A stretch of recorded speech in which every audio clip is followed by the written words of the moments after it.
Hello guys, আসসালামু আলাইকুম। এটা হচ্ছে যে SL 100% 99 নাম্বার বুল।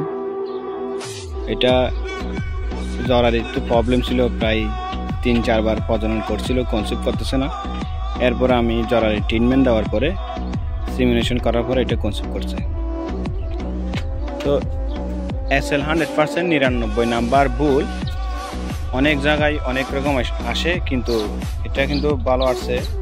এর আগে একটা শফি আলম নামের আমি একটা ভিডিও করছিলাম 99 নাম্বার বুলের, এটা কিন্তু খুব ভালো আসছে। এটার বয়স হচ্ছে যে মাত্র 15 দিন। বয়স হচ্ছে 15 দিন। আমি গাভীটাই একটু দেখাবো। এটা দেখুন 15 দিনের একটা বাচ্চা, খুব ভালো। এটা খামারি হচ্ছে যে এই শাহাদাত হুসাইন, মোহাম্মদ শাহাদাত হুসাইন। তো আমি একটা এই দেলোয়ার নামের একটা প্রজনন দিয়েছিলাম। এটা 91 নাম্বার বুলের ওনার ভাই, পাশে এটাই আছে দেখুন। আর এটা হচ্ছে যে গাভী, একটু দুষ্ট টাইপের। এটা বেশি সামনে যাওয়া যাবে না, আমাকে অনেক মারতে চাই। দেখুন কীভাবে আসতেছে।